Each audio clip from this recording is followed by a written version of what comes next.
subscribe dan nyalakan loncengnya.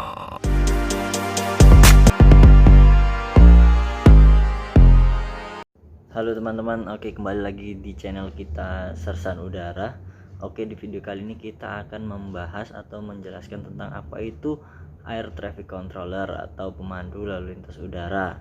Oke teman-teman, kita coba menjelaskan ya teman-teman. Ini saya punya referensi ini dari Wikipedia ya teman-teman. Jadi ada referensi yang akan saya sampaikan, ada dasar yang akan saya sampaikan ke teman-teman agar semuanya sesuai dengan realnya ya teman-teman.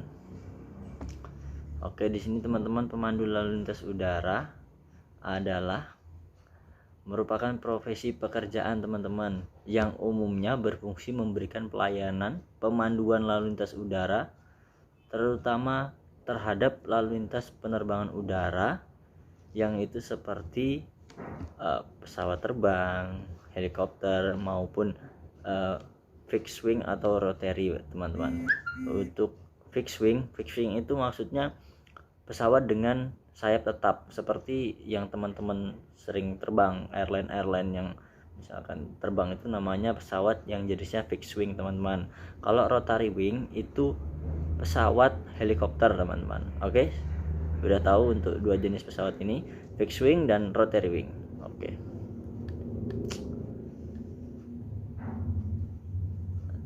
Pesawat udara harus melalui jalur-jalur penerbangan yang telah ditentukan dan sama sekali tidak diperkenankan menyimpang dari airway kecuali dengan izin ATC. Jadi pesawat itu teman-teman sudah ada jalurnya teman-teman, dan itu semua sudah disepakati teman-teman. Jadi apabila pesawat itu dia mau keluar dari jalur itu atau dengan alasan apapun, dia harus tetap izin dengan ATC teman-teman, seperti itu. Oke.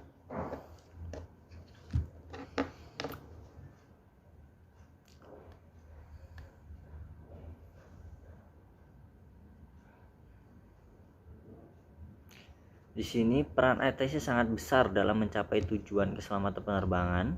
ATC membantu pilot dalam mengendalikan keadaan-keadaan darurat, memberikan informasi yang dibutuhkan pilot selama penerbangan seperti informasi cuaca, informasi navigation penerbangan, dan informasi lalu lintas udara seperti ada traffic dan lain sebagainya teman-teman, seperti cuaca. Makanya dengan itu kita harus menyampaikan ke pilot. Kadang pilot kontak ke kita menanyakan Quebec Alpha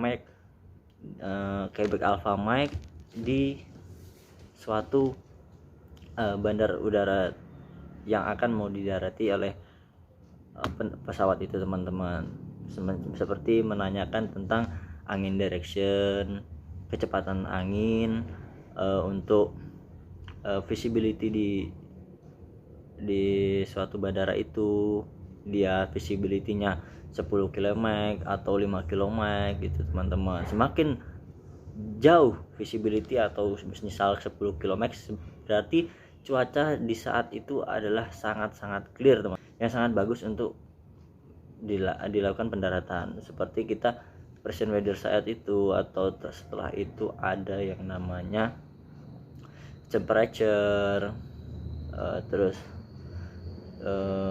dengan adanya kinetic atau tekanan udara, dan juga cloud base saat itu teman-teman.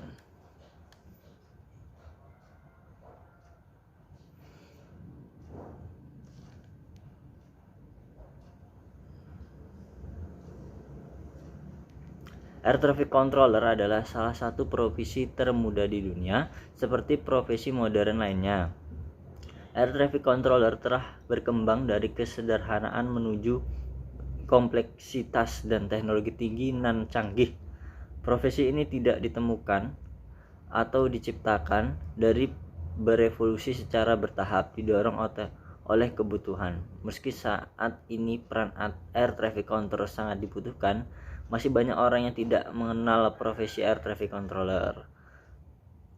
Air Traffic Controller adalah pekerjaan dengan keterampilan khusus, memiliki resiko tinggi dan kecepatan pengambilan keputusan ditentukan detik per detik by second teman-teman.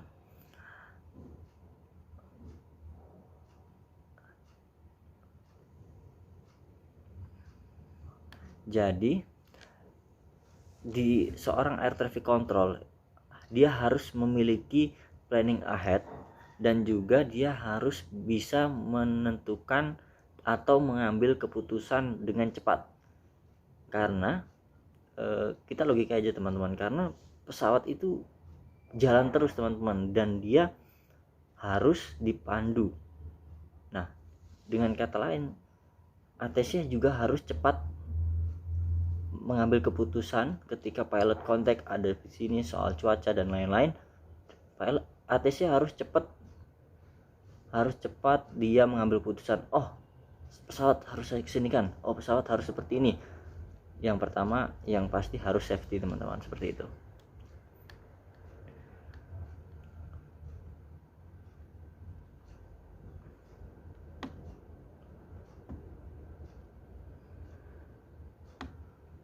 Semua aktivitas penerbangan di dalam ruang udara terkontrol diharuskan memiliki komunikasi dua arah dengan unit-unit pemandu lalu lintas penerbangan yang terkait untuk mendapat otorisasi dari air traffic controller. Yang kemudian air traffic controller akan memberikan informasi instruksi kepada pilot atau penerbang sehingga tercapai tujuan keselamatan penerbangan. Semua komunikasi dilakukan dengan peralatan yang sesuai dan memenuhi standar yang berlaku pada masing-masing negara. Di sini, seorang air traffic controller adalah salah satu media strategis untuk menjaga kedaulatan suatu wilayah, suatu negara tersebut. Jadi, seorang air traffic controller dia akan cepat tahu, oh, di sini di posisi ini ada pesawat asing yang tidak teridentifikasi dan tidak memiliki izin yang melintas di suatu negara tersebut. Jadi air traffic controller akan berkoordinasi dengan seperti tentara angkatan udara suatu negara tersebut teman-teman, yang akan oleh angkatan udara akan ditindaklanjutin, seperti itu teman-teman. Dan yang jelas air traffic controller dia sangat membantu tugas Tentara Nasional Indonesia Angkatan Udara teman-teman. Dan kita juga selalu berkoordinasi dengan air traffic controller dan Indonesian Air Force, itu teman-teman.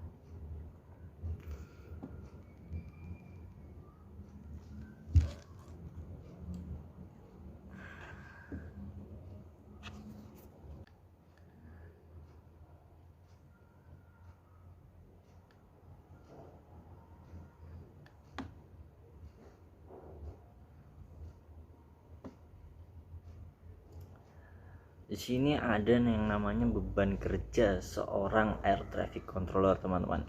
Air traffic controller membutuhkan aktivitas mental yang tinggi seperti berpikir, memutuskan, menghitung, mengingat dan melihat atau memantau dalam melakukan pekerjaannya.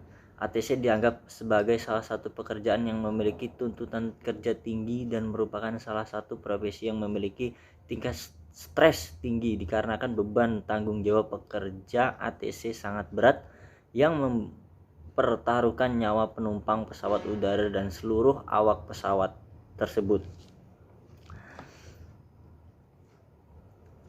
Sekarang kita pikir ya teman-teman, seorang air traffic controller dia sendiri dan dia harus memikirkan banyak pesawat yang akan berkomunikasi dengan dia. Jadi satu air traffic controller bisa mengontrol banyak pesawat teman-teman. Jadi dia harus cepat berpikir di sini. Dia harus cepat berpikir, memutuskan, menghitung, mengingat dan melihat, memantau dalam melakukan pekerjaannya. Bisa dibayangkan bagaimana beban yang harus dipikul seorang air traffic controller. Kita harus berbangga dengan air traffic controller di Indonesia ini teman-teman, karena mereka sudah membantu kelancaran dan keselamatan penerbangan yang ada di Indonesia. Karena menurut saya seorang ATC itu seperti bekerja di balik layar, teman-teman. Penumpang-penumpang di dalam pesawat itu tidak tahu siapa yang membantu mereka untuk bisa landing dan take off dengan selamat. Dan yang pasti sangat-sangat luar biasa ya teman-teman.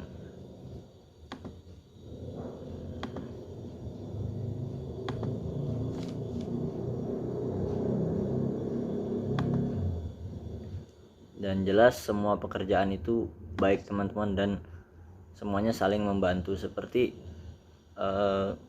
pekerjaan itu seperti anggota tubuh teman-teman. Jadi misal di suatu bandara itu cuman ada ATC-nya, tidak ada ground handling yang membantu, pasti bandara itu juga tidak akan jalan teman-teman. Jadi semuanya saling berkaitan dan yang pasti saling membutuhkan dan saling membantu teman-teman.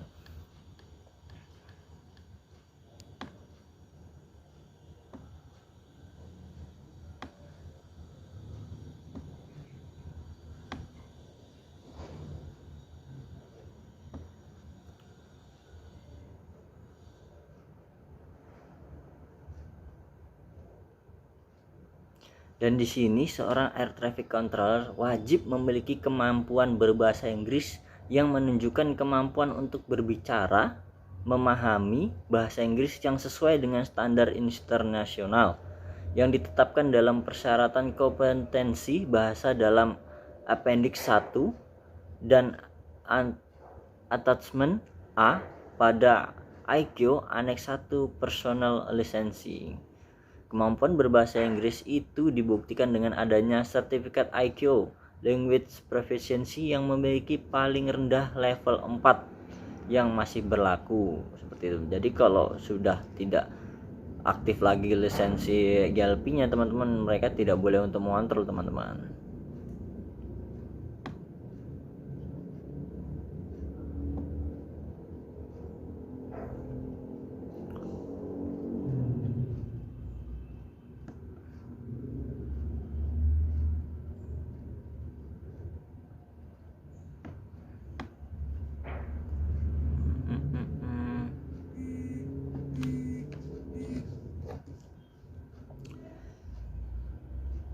Di sini ada tujuan pelayanan lalu lintas udara.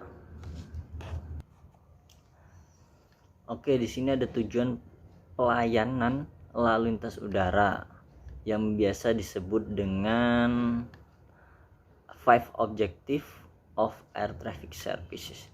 Dalam dokumen IQ Annex 11 tentang Air Traffic Service, yang pertama adalah prevent collision between aircraft. 2. Prevent collision between aircraft on the maneuvering area and obstruction on that area. 3. Expedite and maintain an orderly flow of air traffic. 4. Provide advice and information useful for the safe and efficient conduct of flights. 5. Appropriate organization regarding aircraft in need of search and rescue aids and assist such organization as required. Yang artinya pertama mencegah tabrakan antar pesawat. Itu yang pasti itu ya teman-teman, jangan sampai yang namanya terjadi tabrakan itu, jangan sampai teman-teman.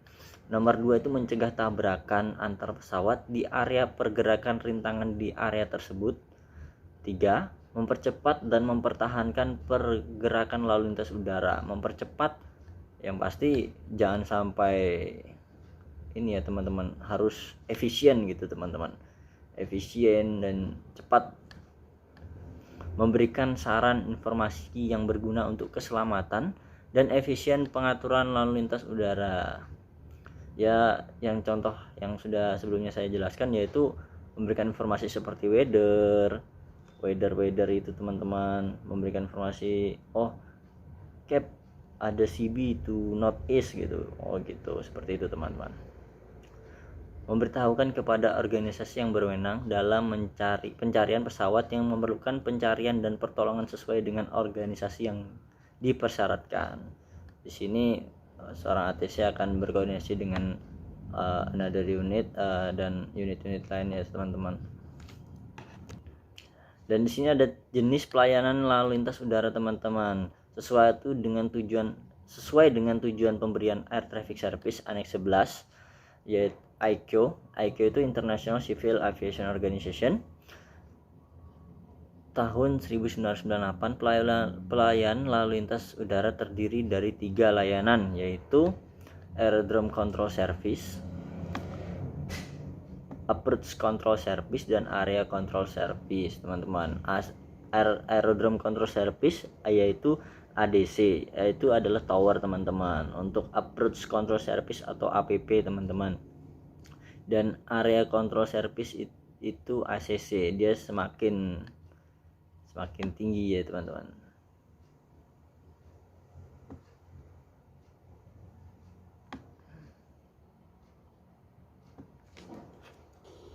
Oke teman-teman, mungkin sampai sini dulu ya untuk penjelasannya tentang Air Traffic Controller atau pemandu lalu lintas udara. Oke, jangan lupa teman-teman subscribe, like, and share videonya. Mohon maaf apabila ada kesalahan kata atau ucapan saya yang kurang berkenan, mohon dimaafkan karena